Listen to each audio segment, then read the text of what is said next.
Atos capítulo 6, do verso 8 ao verso 15.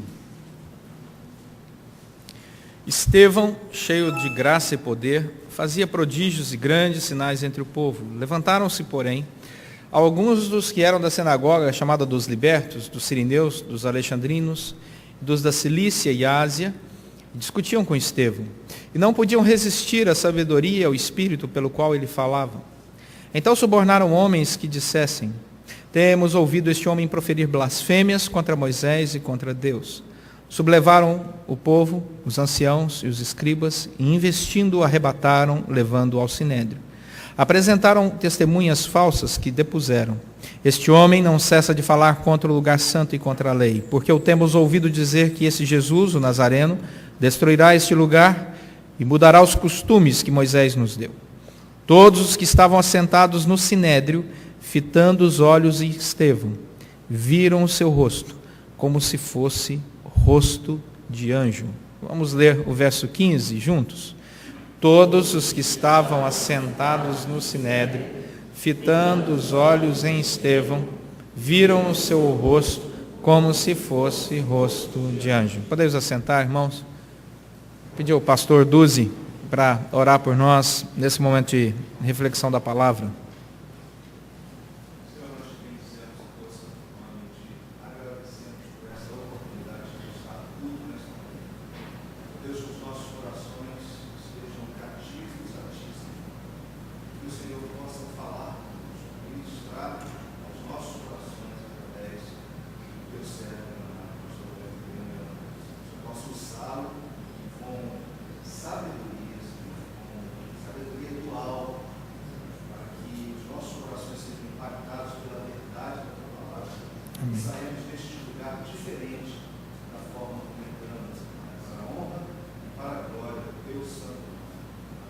Amém.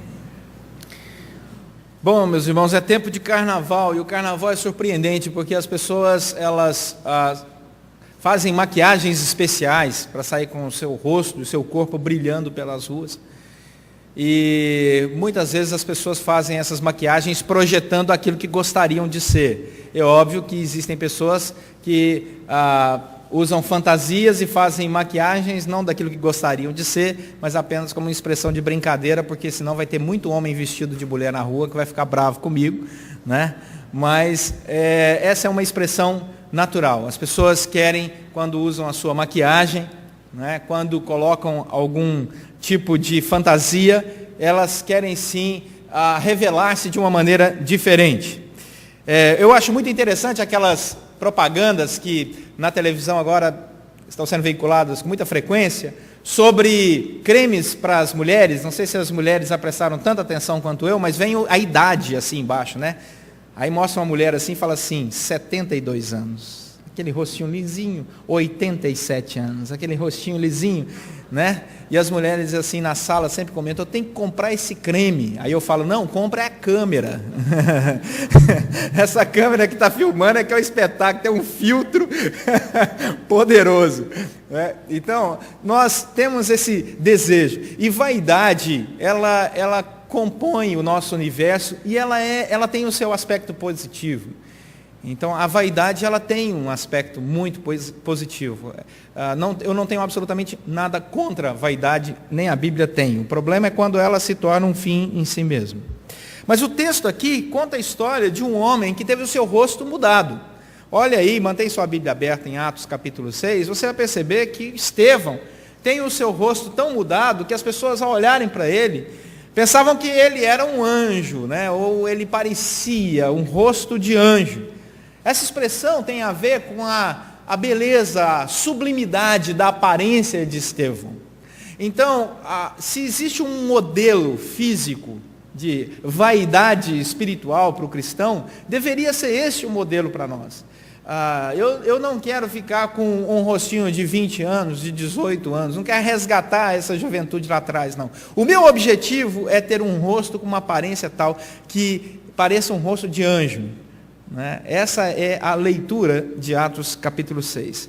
A igreja está nascendo e nós estamos aqui acompanhando a vida de um homem que não é um dos grandes apóstolos de Jesus Cristo. Nós estamos falando de um diácono.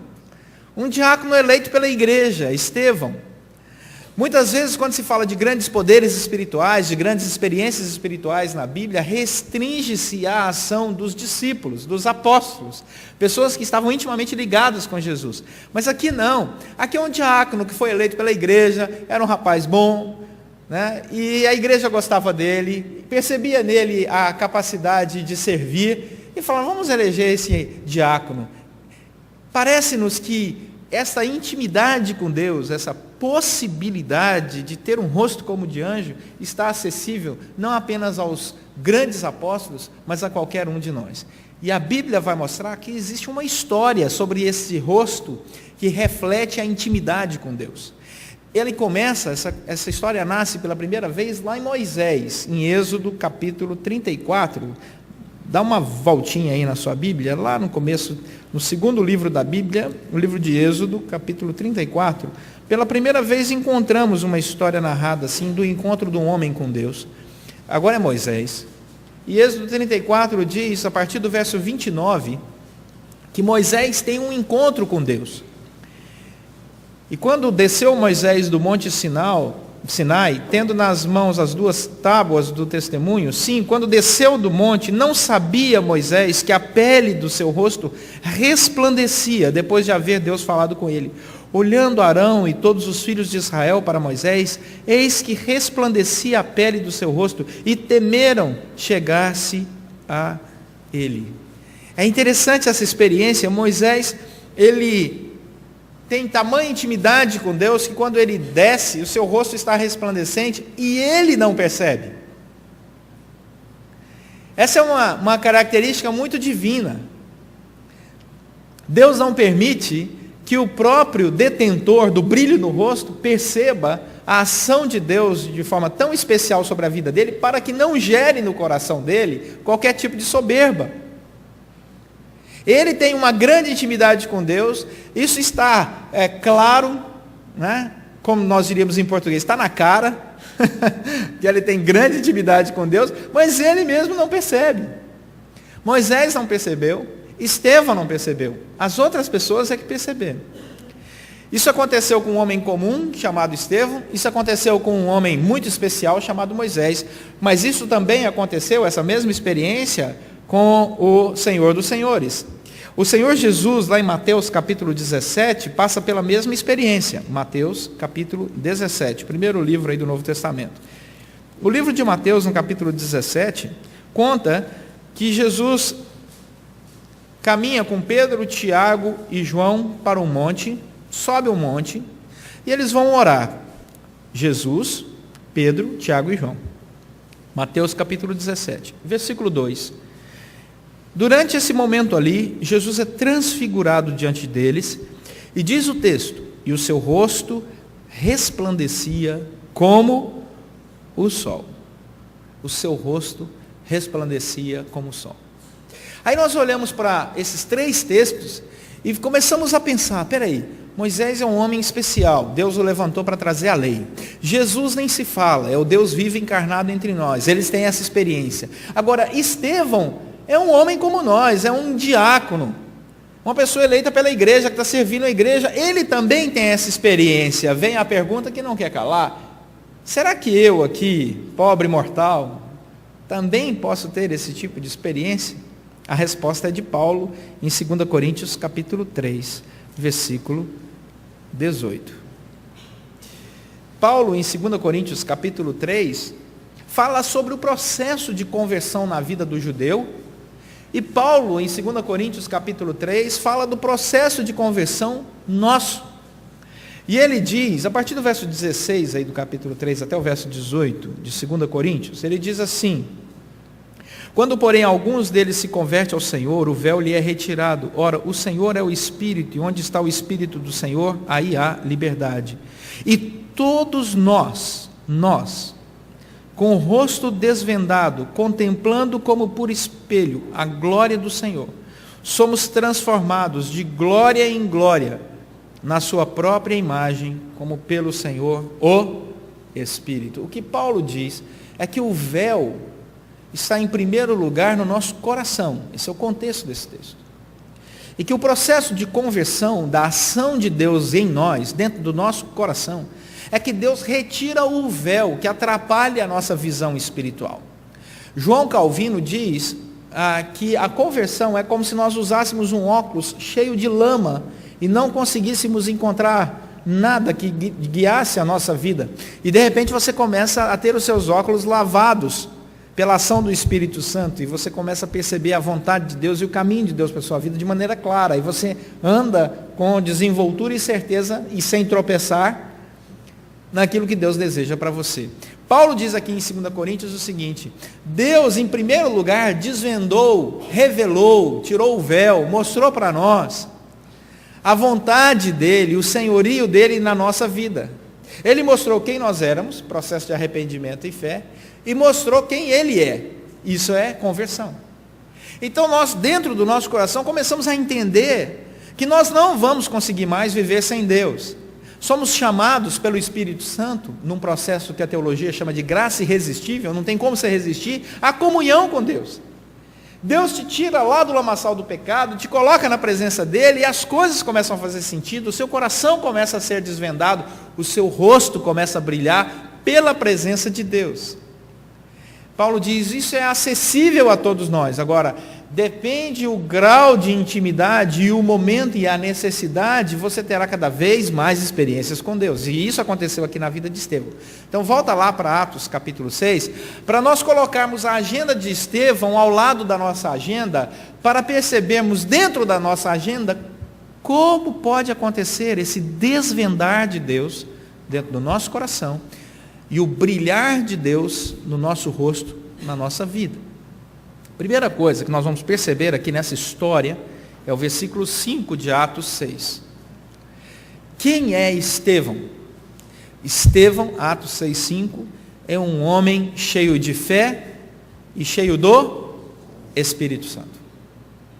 Se nós queremos experimentar tamanha intimidade com Deus, é preciso andar na presença do Espírito Santo de Deus. É preciso ter vida devocional, traduzindo em miúdos. É preciso que você tenha intimidade com Deus no momento mais singelo, lá no seu quarto, mais singular, onde ninguém está vendo. É ali que se desenvolve a intimidade com Deus. O que você é na sua intimidade espiritual com Deus é o que você é e nada mais, dizia um puritano.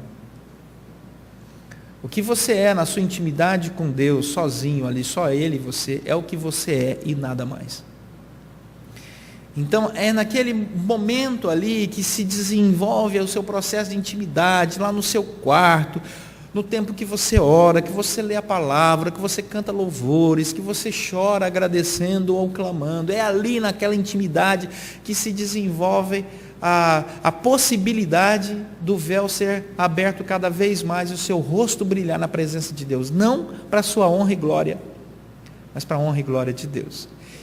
E é interessante porque o texto diz aqui no versículo 5 que toda a comunidade reconhecia que Estevão era um homem cheio do Espírito Santo e cheio de fé. Tanto é que votaram nele para diácono. A comunidade sabia. Era algo muito claro. E é interessante porque a partir desse versículo, nós começamos a caminhar com Estevão e percebemos que a espiritualidade de Estevão tinha outra característica. Versículo 8, olha aí o versículo 8. Era uma coisa tão forte na vida de Estevão, a sua experiência íntima com Deus, que ele não conseguia guardar para si a sua intimidade com Deus. Versículo 8 diz que Estevão, cheio de graça e poder, fazia prodígios e grandes sinais entre o povo. Nós não estamos falando de apóstolos, nós não estamos falando dos 12 poderosos, nós estamos falando de um diácono eleito, normal, na igreja, gente simples, comum, como eu e você. Mas a espiritualidade de Estevão não estava resumida, restrita ao seu interior, às suas questões pessoais. Ele ia ao encontro do necessitado.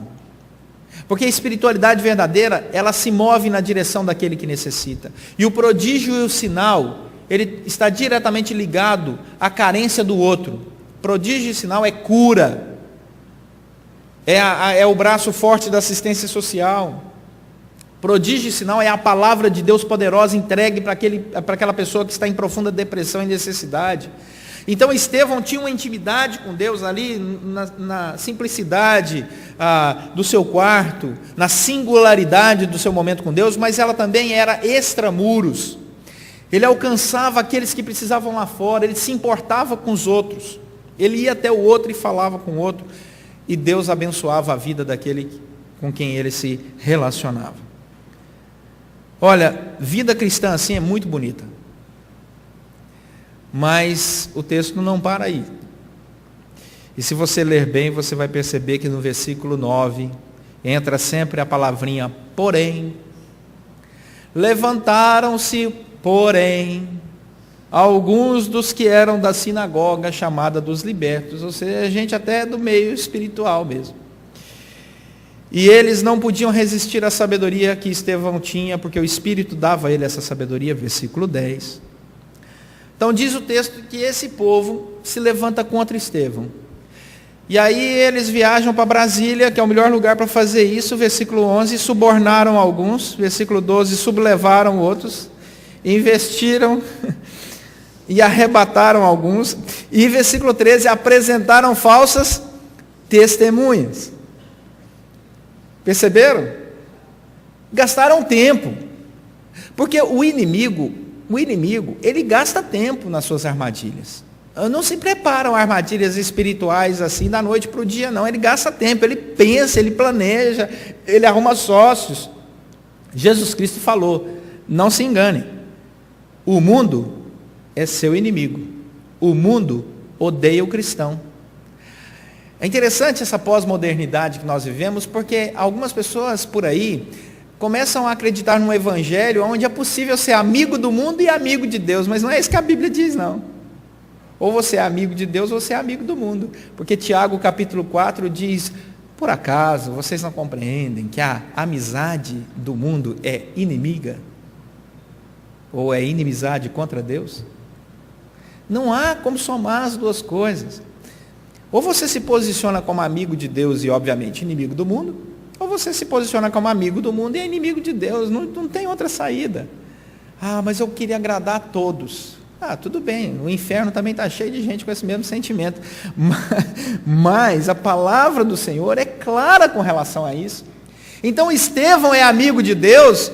O que vai acontecer? O mundo vai odiá-lo, vão montar artimanhas, armadilhas, mentiras, processos, testemunhas falsas, e vão levar esse homem para um tribunal falso, e vão dar a ele uma sentença mentirosa para matá-lo de verdade. Porque é assim que o mundo faz. Monta suas artimanhas, disfarça o inferno com cara de alegria. É isso que o mundo faz. E muitos acham que podem negociar, mas Estevão tinha plena convicção que não era assim, e ele mantém seu testemunho. Diz o capítulo 7, que é dado a Estevão a oportunidade de falar, e ele começa lá atrás, ele fala o evangelho inteiro. Ele não tem pressa nenhuma, ele começa lá no antigo tempo. Olha, Deus lá atrás, dos nossos pais, começou a agir na nossa história. Ele vai para uma história milenar, porque ele sabe a seriedade do assunto espiritual. Mas é muito interessante, porque todos que estão ali se levantando contra ele, eles têm uma experiência.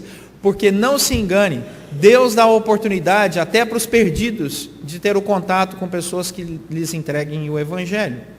E o versículo 15 diz isso: todos os que estavam assentados no sinédrio, fitando os olhos em Estevão, viram. Eles não podem dizer jamais que não viram, que não ouviram, que não sabiam. Vocês viram, vocês ouviram o evangelho, vocês viram alguém que tinha intimidade com Deus, vocês sabiam. Por isso que Deus vai poder condená-los. Não há inocente nessa história, não. Mas olha o capítulo 7, versículo 55. Estevão é condenado à morte num tribunal muito ilegal. E diz o texto que ele, no momento mais difícil da sua vida, versículo 55, não perdeu a sua fé.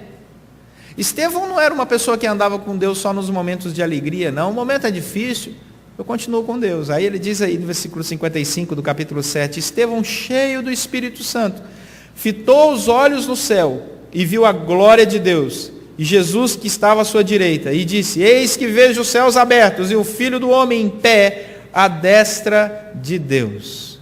Já sabem o que fizeram. Pegaram pedras e falaram, agora é que nós vamos matar esse sujeito mesmo. E eles começaram a apedrejar Estevão. E não há uma palavra de dor nas palavras de Estevão. Porque Deus não é sádico. Não se engane. A beleza da visão que Estevão estava ali, naquele momento, usufruindo, com certeza, foi um processo anestésico importantíssimo para ele morrer sem sofrimento. Porque já há pouco tempo havia um que tinha morrido com todo o sofrimento por ele, como também morreu por nós, Jesus Cristo. Não é o nosso sofrimento que paga a nossa entrada no céu, seja ele qual for. Cristo já sofreu o suficiente por nós. E assim como você às vezes está passeando numa praia, num campo, na cidade, nos parques da Disney, e você nem percebe o sol te queimando, e quando você chega em casa você está vermelhinho, e alguém diz, mas você não percebeu que você estava se queimando? Você diz, não, mas estava tão gostoso, tão bonito, eu estava deslumbrado com aquilo ali, não senti. Eu particularmente, agora afirmo eu, Leonardo Sayum, isso digo, eu creio que foi a mesma coisa que aconteceu com Estevão. Ele estava tão maravilhado com a visão do céu. Jesus, gente, não é uma visão qualquer não, ele está vendo o céu, Jesus, ele está ali. Que para mim, Estevão sofreu um processo anestésico ali, segundo a graça de Deus. E por isso ele pôde orar como orou logo depois. Sendo apedrejado, ele disse, Senhor Jesus, recebe o meu espírito. E ajoelhando-se, clamou em alta voz, está doendo. É isso que está escrito aí? Não. Clamou em alta voz, Senhor, não lhes imputes este pecado. E com estas palavras, ele não expirou, que seria uma palavra muito interessante para ser usada aqui, mas ele adormeceu. Perceba? Adormeceu. Deus dá as dicas para a gente. Já vi muito cristão preocupado com a morte de Estevão. Eu não me preocupo, não. Não tenha dúvida que a graça de Deus estava sobre ele. Um homem que tinha tamanha intimidade com Deus que o seu rosto podia brilhar. A beleza da comunhão com o Senhor, um rosto como de anjo. A pergunta que não quer calar. Qual o cardápio do almoço? Não. A pergunta que não quer calar. Tá bom, mas o que é que eu levo para casa? Um desafio. Eu queria que você levasse um desafio para casa. Eu queria que você levasse o desafio, não de comprar o último produto de beleza para fazer com que o seu rosto fique mais bonito. Pode fazer isso. É bênção. Está tudo certo. Não tem problema nenhum, não. Meu pai falava assim para mim, olha, homem tem que andar com barba feita, perfumado e dinheiro no bolso. Ontem foi aniversário dele, né? Liguei para ele, estava numa festa lá. Então, pergunta que não quer calar. Não é problema nenhum termos vaidades usuais. Ok. Ela até nos faz mais aceitáveis socialmente e até melhora a nossa autoestima. Mas nós devemos ter uma vaidade espiritual. Eu quero ter um rosto que reflita a glória de Deus. Para a glória de Deus. Eu quero ter uma intimidade, eu quero fazer isso um projeto da minha vida, uma intimidade com Deus a tal ponto que a minha vida glorifique o Senhor. Não para minha honra e glória, porque senão eu já vou começar o processo errado. Mas eu quero ter uma intimidade com Deus, que a minha palavra, o meu pensar e o meu agir reflitam claramente essa intimidade. Para que as pessoas ao meu redor possam perceber que é possível alguém andar na presença do Senhor, apesar da nossa imperfeição, porque o Deus de graça nos chamou para essa caminhada. Lembre-se, 2 Coríntios capítulo 3, versículo 18. E nós somos chamados por Deus para de glória em glória termos não apenas o coração desvendado, porque a alegria e a intimidade tem que ser de dentro para fora. Não apenas isso, mas a tal ponto desvendado o nosso coração das verdades do Evangelho, que até o nosso rosto, as nossas atitudes, as nossas palavras, o nosso toque, transpareçam essa intimidade com Deus para a glória de Deus. Eu quero fazer disso um projeto de vida. Porque eu tenho muitos projetos em outras áreas, mas na minha vida espiritual é isso que quero. E é muito gostoso quando conhecemos homens e mulheres de Deus com essa intimidade. Eu, e sei que vocês também, já tivemos o privilégio de conhecer e conhecemos alguns homens e mulheres de Deus com essa intimidade com Deus. Eu tenho esse privilégio. Eu conheço pessoas que você chega perto, você sabe da intimidade dessas pessoas com Deus. Como é gostoso, como as palavras são sábias, como a atitude é sábia. Eu me sinto pequenininho perto desses homens e mulheres. Pequenininho. Quando eu vejo homens e mulheres com essa intimidade com Deus. Então que o Senhor nos encontre assim, com a nossa agenda escrita. Senhor, eu também quero experimentar o que Moisés, Jesus, Estevão e 2 Coríntios está dizendo que eu também posso. Eu também quero entrar nessa. Quero fazer esse compromisso. Como chegar lá? Vida devocional individual. Leitura da palavra, oração, louvor, lá na quietude do seu quarto. Vida comunitária de fé. Estevão era reconhecido em primeiro lugar na comunidade chamada igreja. Vida que olha para o próximo e ama o próximo como a si mesmo e a Deus acima de todas as coisas. Esse é o caminho. Vamos andar por ele. Amém? Vamos orar.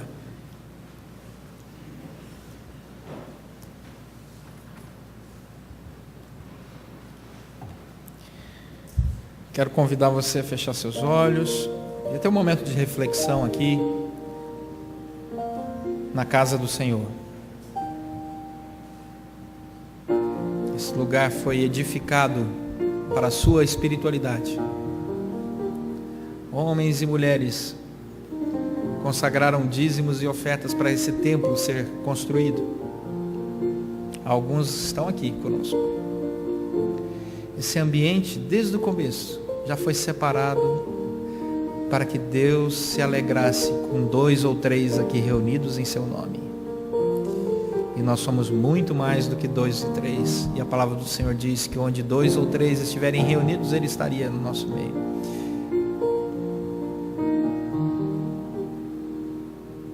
Priorize na sua agenda o seu momento devocional com Deus diário.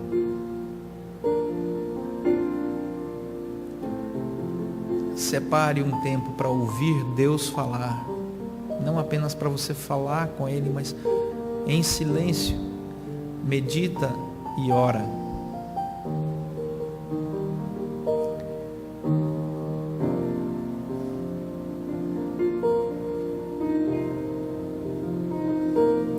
Quando te desviares para a direita, ou quando te desviares para a esquerda, os teus ouvidos ouvirão uma voz atrás de ti dizendo: este é o caminho, andai por ele.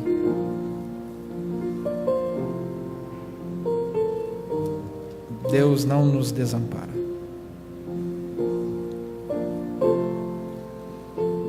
O povo de Deus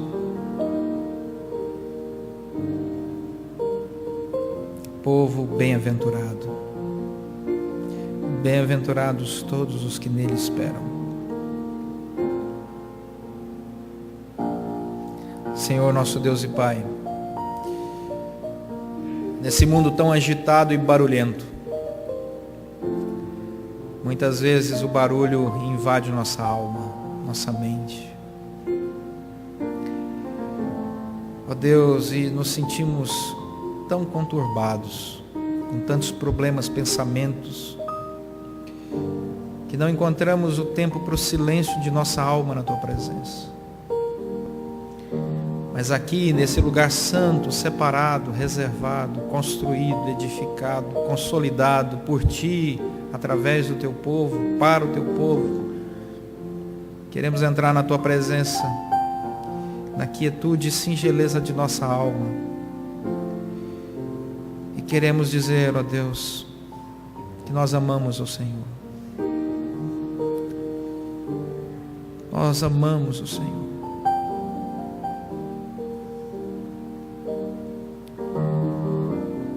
Como é bom, Senhor, estar na Tua presença.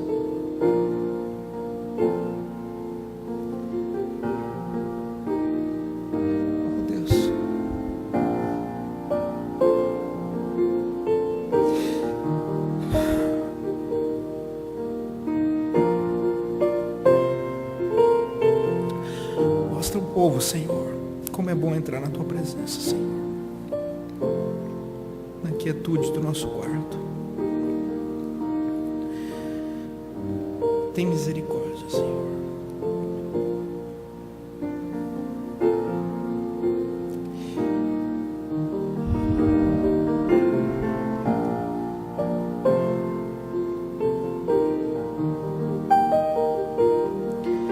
Abençoa, Senhor, cada família aqui representada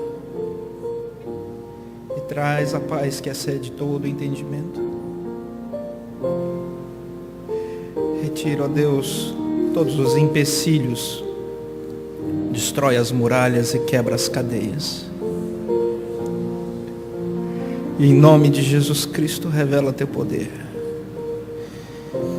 E faça, ó Deus, com que a espiritualidade não seja, ó Deus, apenas uma tradição vazia e domingueira, mas uma caminhada com o Senhor do Universo. Abençoa-nos, ó Deus. Guarda cada família em nome de Jesus Cristo. Oramos. Amém.